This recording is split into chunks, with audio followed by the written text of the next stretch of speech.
Fortune മാളിൻ്റെ founder and ഡയറക്ടറായ ശ്രീ ഐസക് വറീസിനെ സ്നേഹപൂർവ്വം ക്ഷണിക്കുന്നു.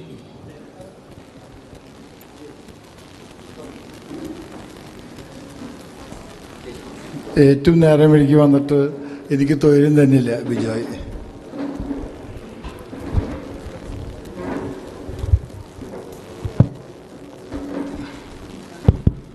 എല്ലാവർക്കും നമസ്കാരം. വിശിഷ്ട വ്യക്തികൾ, മലമ്പുഴ ബ്ലോക്ക് പഞ്ചായത്ത് പ്രസിഡന്റ് ബിജോയ്, നമ്മുടെ പഞ്ചായത്ത് പ്രസിഡന്റ് ശ്രീമതി പ്രസിദ്ധ, അതേപോലെ തന്നെ വൈസ് പ്രസിഡന്റ് മെമ്പർ, നമ്മുടെ MP പ്രതികരിച്ച് വന്നിട്ടുള്ളതും കോൺഗ്രസിൻ്റെ ഒരു പാലക്കാട് ജില്ലയിൽ അറിയപ്പെടുന്ന ഒരു അനിശ്ചിത നേതാവും ഏബൽ വിസാഖ് നമ്മുടെ ഫസ്റ്റ് സ്റ്റാർട്ട് ചെയ്യുമ്പോൾ അന്ന് അതിൻ്റെ ഉദ്ഘാടകനുമായിരുന്ന എൻ്റെ സുഹൃത്തും വളരെ അടുപ്പുള്ള എൻ്റെ അടുത്ത സുഹൃത്താണ് PV രാജേഷ്, അതേപോലെ ജില്ലാ പഞ്ചായത്ത് മെമ്പർ മൊയ്തീൻ കുട്ടിക്ക, അതേപോലെ മറ്റ് ഡയറക്ടർമാർ, അതേപോലെ ഇൻവെസ്റ്റേഴ്സ്, നമ്മുടെ ഗണേശ് ഹൈപ്പർ മാർക്കറ്റിൻ്റെ ഓണർമാർ, മറ്റ് സ്ഥാപനങ്ങൾ ഓണർമാർ, നമ്മളായിട്ട് ഡീൽ ഉറപ്പിച്ചിട്ടുള്ള മറ്റ് ഓണേഴ്സെല്ലാം വന്നിട്ടുണ്ട്. എല്ലാവർക്കും നമസ്കാരം. ബിജോയ് ധൃതി കൂട്ടിനോട് കൂടുതലൊന്നും പറയുന്നില്ല, എങ്കിൽ 2 വാക്ക് പറഞ്ഞിട്ട് സ്വാഗതം. ഞാൻ സ്വാഗതം ആദ്യമേ പറഞ്ഞു, ഇനി അവരെ ക്ഷണിക്കുക മാത്രമേ ഉള്ളൂ. അത് ബിജോയ് തൊരുന്നില്ല, MLA അവിടെ വെയിറ്റ് ചെയ്യാണെന്ന് പറഞ്ഞിട്ടാണ്. ഇതുവരെ ബിജോയിനെ നമ്മളോട് വെയിറ്റ് ചെയ്ത് നിന്നു, ഇനിയിപ്പോൾ രക്ഷയില്ല. നമ്മൾ വളരെ കഠിന അധ്വാനത്തിൻ്റെ ഫലമായിട്ടാണ് ഈ ഫോർച്യൂൺ മാള് ഇതുവരെ എത്തിച്ചത്. ഇതിൽ നമുക്ക് ഏറ്റവും കൂടുതൽ പ്രതിസന്ധി സൃഷ്ടിച്ചത് ആദ്യം ഈ സഭകൾ തമ്മിലുള്ള ഒരു തർക്കത്തിൻ്റെ ഭാഗമായിരുന്നു. അത് നല്ല രീതിയിൽ നമ്മൾ ക്ലിയർ ചെയ്ത് മുന്നോട്ട് പോയിക്കൊണ്ടിരിക്കുന്നു. അത് കഴിഞ്ഞ് നമ്മളെ നിരന്തരം ശല്യം ചെയ്തുകൊണ്ടിരുന്നത് നമ്മുടെ ഒരു കോൺട്രാക്ടറാണ്, AP കേശവദേവ് എന്ന് പറയുന്നത്. അദ്ദേഹം ഒത്തിരി നമ്മുടെ ഇത് വളർന്നു വരുന്നതിൻ്റെ ഭാഗമായിട്ട് പലർക്കും വിഷമമുണ്ട്. കാരണം അത് പലർക്കും, പക്ഷെ അവരൊന്നും അത് കൃത്യമായിട്ട് കാണിക്കുന്നില്ലായിരുന്നു. പക്ഷേ AP കേശവദേവ് എന്ന് പറഞ്ഞ ദേവ ബിൽഡേഴ്സിൻ്റെ ഓണർ നമ്മളെ എങ്ങനെയൊക്കെ തോൽപ്പിക്കാൻ പറ്റുമോ അങ്ങനെയൊക്കെ തോൽപ്പിക്കാൻ ശ്രമിച്ചിട്ടുണ്ട്.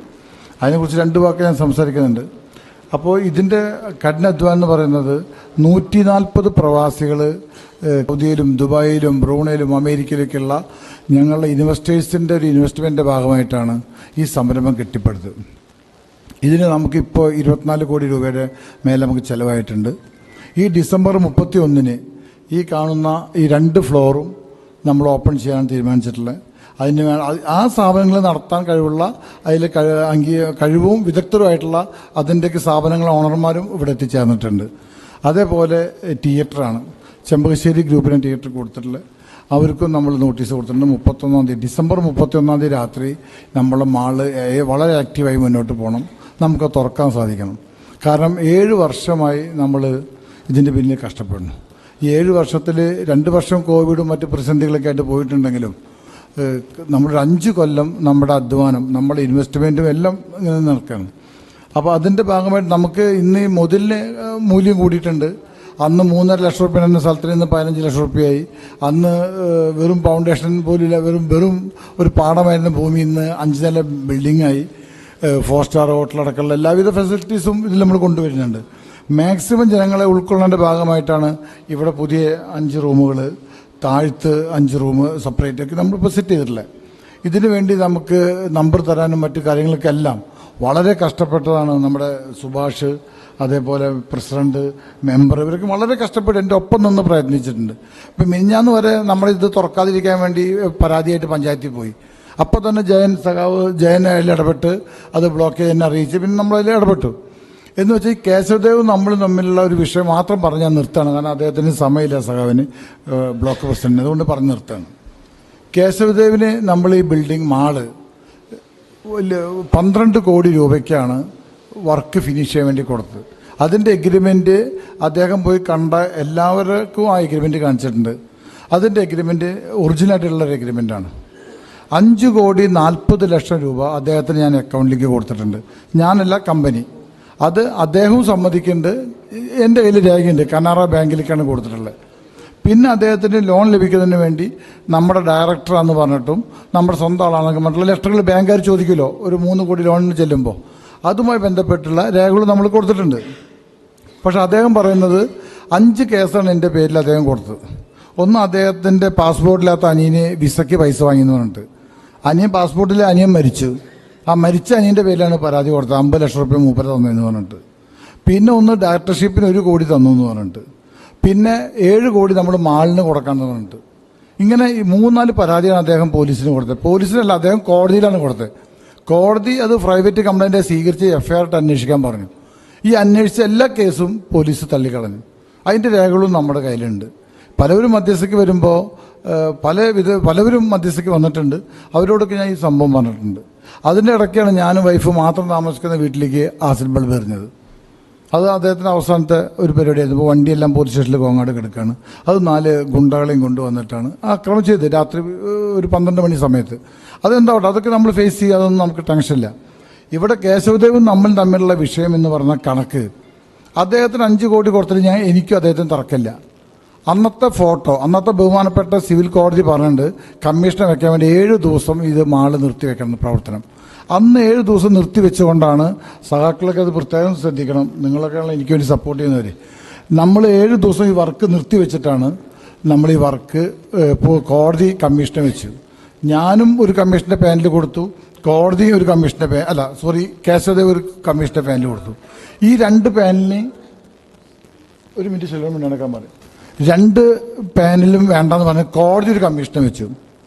ആ കമ്മീഷൻ 7 ദിവസം കൂടെ വന്ന് പരിശോധിച്ച് ഇതിനെ വിലയിരുത്തി കമ്മീഷൻ റിപ്പോർട്ട് കോടതിയിലുണ്ട്. ആദ്യത്തെ കേസ് അവൻ്റെ തള്ളി, ആദ്യം കൊടുത്ത കേസ് തള്ളി. ആ തള്ളി കഴിഞ്ഞതിന് ശേഷം പിന്നീട് വീണ്ടും 20 ലക്ഷം റുപ്യ കെട്ടിവെച്ചിട്ടാണ് അദ്ദേഹം വീണ്ടും കേസിൽ നമുക്കെതിരെ നമ്മുടെ സ്ഥാപനത്തിൻ്റെ കേസിൽ പോയത്. അതവിടെ നിൽക്കട്ടെ. അതിൻ്റെ മുമ്പ് തന്നെ ഞാൻ അദ്ദേഹത്തിന് മെയിൽ അയച്ചു കമ്പനിയിൽ നിന്ന്, നിങ്ങളുടെ വർക്കുകൾ ശരിയല്ല. കാരണം നമ്മളിതിൽ ഇരിക്കുന്നതിൽ പലവരും സിവിൽ എഞ്ചിനീയർമാരും വിദഗ്ധരും നമ്മുടെ സ്ഥാപനത്തിലുണ്ട്. ഇതിൻ്റെ വർക്ക് കണ്ടപ്പോൾ തന്നെ അവർ പറഞ്ഞു, ഇതിൻ്റെ അടിയിൽ പോയി നോക്കണം. ഇപ്പം തന്നെ ഈ കോളത്തിന്, ആ കാണുന്ന കോളം 2 എണ്ണം നമ്മൾ താഴ്ത്തുനിന്ന് കൊണ്ടുവന്നാണ് സ്ട്രക്ചറിങ് കൊടുത്തിട്ട്. 2 കോടി രൂപയാണ് നമുക്ക് ചിലവായി ഇതിൻ്റെ സ്ട്രക്ചറിങ് നിർത്താൻ. കാരണം സ്ട്രക്ചർ ഡിസൈൻ ഇല്ലാതെയാണ് ഇതിൻ്റെ ഡിസൈൻ ടൗൺ പ്ലാനിൽ സബ്മിറ്റ് ചെയ്തത്. ഇത് ടൗൺ പ്ലാനർ ഗോപി സാറ് പറയുമ്പോഴാണ് ഞാൻ അറിയണത് ഇതിന് ഇങ്ങനെ സംഭവമുണ്ട്, ഇങ്ങനെ ഡിസൈൻ കൊടുക്കണം, ഇങ്ങനെയൊക്കെ കാര്യങ്ങളുണ്ട്. നമുക്കറിയില്ലായിരുന്നു, കാരണം കോൺട്രാക്ടർമാർ വരുന്നുണ്ട്. അപ്പോൾ അങ്ങനെയുള്ള ഒരു സംവിധാനമാണ് കേശവദേവ് ആദ്യം ഫയൽ ചെയ്തത്. ഈ ഫയല് റിജക്റ്റായി. പിന്നീട് നമ്മൾ നമുക്ക് ഇടപെട്ടുകൊണ്ടും നമ്മൾക്ക് വേണ്ടപ്പെട്ട ഒരു എഞ്ചിനീയർ ഇത് വരച്ചു തരാണ്, സ്ട്രക്ചർ ഡിസൈൻ.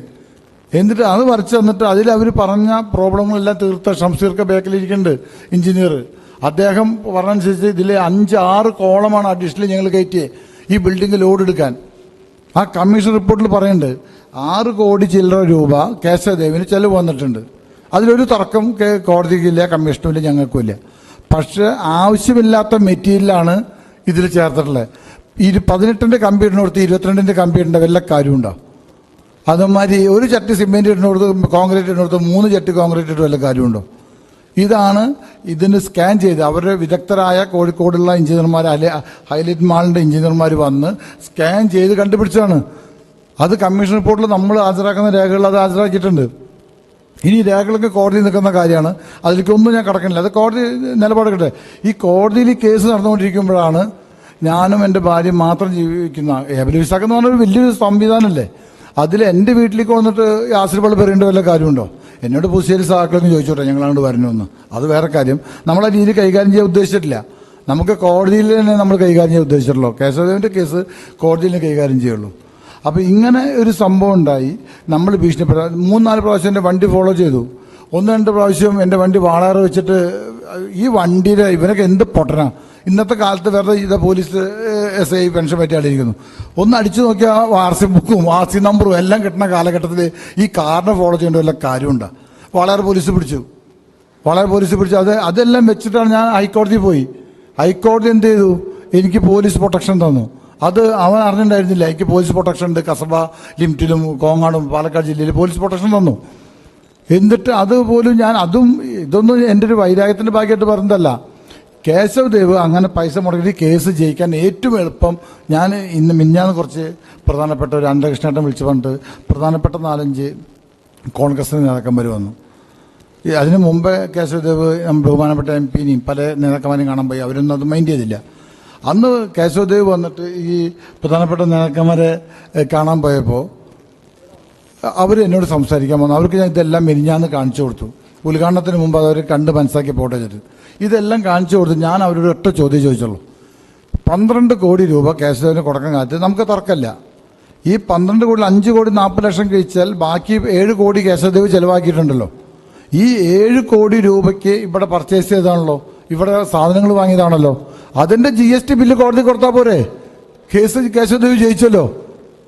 ഇവിടെ 7 കോടി രൂപ കേശവദേവ് നഷ്ടം വന്നു അവൻ ചെലവാക്കിയെന്ന് പറഞ്ഞു ഈ മാളിന് വേണ്ടിയിട്ട്.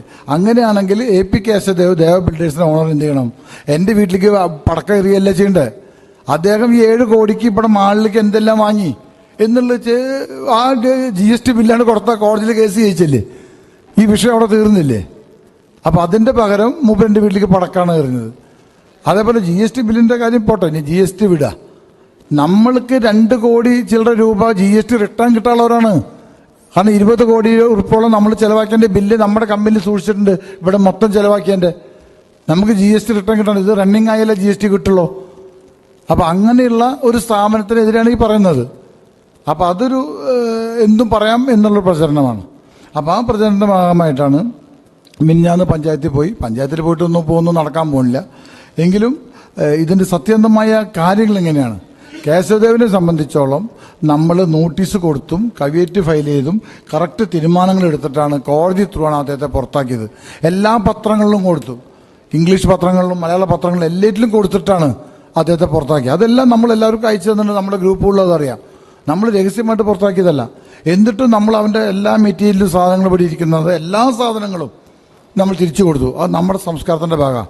അവൻ വേറൊരു സബ് കോൺട്രാക്ടർ നമ്മളറിയാതെ അങ്ങോട്ട് വിട്ടു. അവരുടെ സാധനങ്ങളൊക്കെ അവിടെ പിടിച്ചു വെച്ചിട്ടുണ്ട്. ആ മിഷീനും കുറേ ഇതും കാണാം. അതൊക്കെ ഇവിടെ പിടിച്ചു വെച്ച തന്നെയാണ്. കാരണം അത് നമ്മളെ ചതിക്കാൻ വേണ്ടി അവൻ വേറെ ആളുടെ പേരിൽ വിട്ടതാണ്. എന്ന് വെച്ചാൽ ഞാൻ ഇതിൻ്റെ ഒരു ചെറിയൊരു സാഹചര്യം പറഞ്ഞാൽ, ഇതല്ലാതെ ഇന്ന് വരെ ഈ സ്ഥാപനത്തിന് ഒരു സ്റ്റേയോ ഒരു അറ്റാച്ച്മെൻറ്റോ ഒരു സ്റ്റോപ്പ് മെമ്മോ ഒന്നും ഇതുവരെ ലഭിച്ചിട്ടില്ല. നമ്മുടെ ഇൻവെസ്റ്റേഴ്സിൻ്റെ അടുത്ത് പൈസ കിട്ടിയിട്ട് നമുക്ക് കടലാതെ പണിത മുതലാ. നമ്മുടെ ഇൻവെസ്റ്റേഴ്സും ഡോക്ടർമാർക്ക് അറിയാലോ, ഇതിൻ്റെ മുകളിൽ ₹1 കടല. നമ്മൾ കുറച്ച് കോൺട്രാക്ടർമാർക്ക് വേണമെങ്കിൽ കുറച്ച് പൈസകൾ ഈ പണിയുടെ ഭാഗമായിട്ട് കൊടുക്കാണ്ടാവും.